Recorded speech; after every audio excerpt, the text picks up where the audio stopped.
Hai semuanya, apa kabar? Pertemuan kali ini kita akan membahas materi Pitagoras. Ada yang tahu nggak sih Pitagoras itu apa? Pitagoras itu fungsinya untuk mencari salah satu sisi segitiga siku-siku. Yap, betul. Pitagoras itu identik dengan segitiga siku-siku. Contoh di sini ada segitiga siku-siku ABC dengan siku-sikunya di sudut C. Nah, sisi yang berseberangan dengan sudut C itu kita berikan nama C kecil, dan di seberang sudut A itu kita kasih A kecil, di seberang sudut B itu kita beri B kecil. Nah, teorema Pitagoras ini memiliki rumus dasar yaitu A kuadrat ditambah B kuadrat itu sama dengan C kuadrat. Artinya, untuk mencari sisi miring atau hipotenusa, itu A kuadrat ditambah B kuadrat.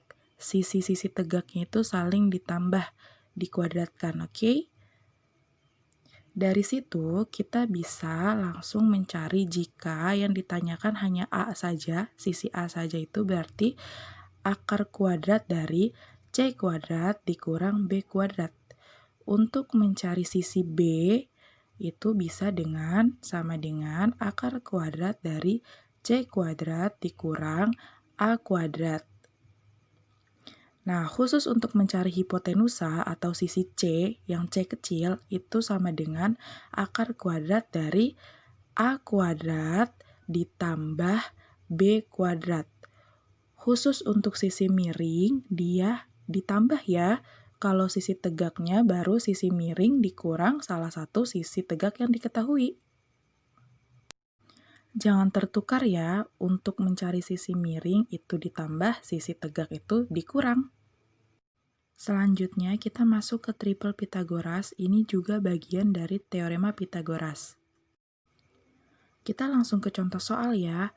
Apakah dari 3 bilangan berikut, 3, 4, dan 5 termasuk triple Pitagoras? Buktikan. Oke, kita tulis dulu 3, 4, 5. Di sini, angka yang paling besar itu berarti dia sisi miring. Di sini sisi miringnya berarti 5 ya, karena 5 itu angka yang paling besar. Berarti kita buletin dia termasuk C. Dan 4 itu A, 3 itu B. Jadi sisi tegaknya itu 3 dan 4. Kita masukin rumus teorema Pitagoras. C kuadrat sama dengan A kuadrat ditambah B kuadrat.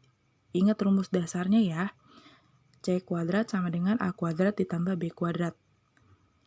C-nya itu 5, berarti 5 kuadrat sama dengan 4 kuadrat ditambah B-nya itu 3, berarti 3 kuadrat. 5 kuadrat itu 25 sama dengan 4 kuadrat itu 16 ditambah 3 kuadrat itu 9. Berarti 25 sama dengan berapa? 16 ditambah 9? 25 kan? Nah, di sini kita lihat 25 sama dengan 25. Sisinya sama kan? Berarti sisi C dan jumlah A tambah B itu sama, berarti dia triple Pitagoras.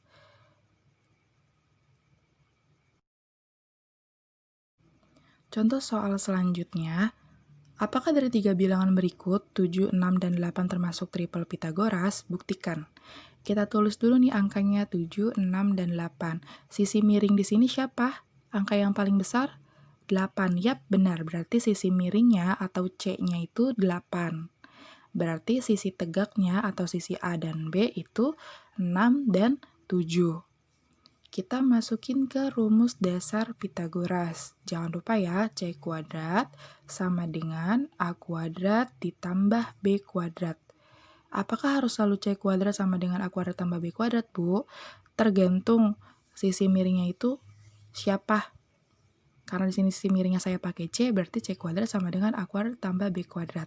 Langsung kita masukin aja ya, C-nya itu 8, berarti 8 kuadrat sama dengan 6 kuadrat ditambah 7 kuadrat.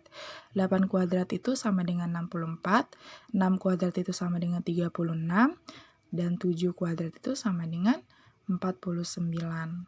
Kita buktiin, benar nggak nih sama-sama 64?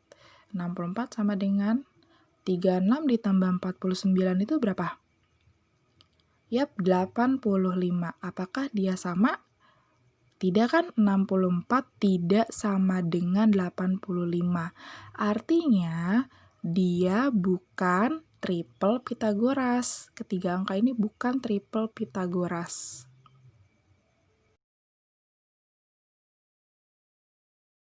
Selanjutnya kita akan membahas tentang kebalikan teorema Pitagoras. Nah, selanjutnya kebalikan teorema Pitagoras, kita tulis dulu dasar rumus Pitagoras ya, yaitu C kuadrat sama dengan A kuadrat ditambah B kuadrat. Itu berarti dia termasuk segitiga siku-siku di C. Kenapa kayak gitu? Ingat gambar yang tadi pertama kali Buzu buat? Ya, segitiga siku-siku karena Buzu buat siku-sikunya di C, berarti rumusnya itu C kuadrat sama dengan A kuadrat ditambah B kuadrat. Dia merupakan segitiga siku-siku di C ya. Nah, terus kalau C kuadrat kurang dari A kuadrat ditambah B kuadrat, itu termasuk segitiga lancip di C. Masih di C ya, karena Buzu buat sudut siku-sikunya itu di C. Jadi kalau dia kurang dari, dia jenisnya segitiga lancip. Nah, kalau misalkan C kuadrat lebih dari A kuadrat ditambah B kuadrat, dia termasuk jenis segitiga tumpul di C. Itu yang dimasuk kebalikan dari teorema Pitagoras. Nah, sekarang kita masuk ke contoh soal. Buzu menggunakan contoh soal yang kedua tadi yang bukan triple Pitagoras. Dia kan 64 tidak sama dengan 85 ya. Ini sebenarnya tandanya tinggal kita ganti aja. 64 lebih kecil atau lebih besar dari 85. Yap, 64 itu lebih kecil dari 85. Artinya dia jenisnya segitiga lancip. Cara mengerjakan kebalikan teorema Pitagoras sama ya, masih menggunakan rumus dasar teorema Pitagoras. Tinggal dilihat aja hasil akhirnya.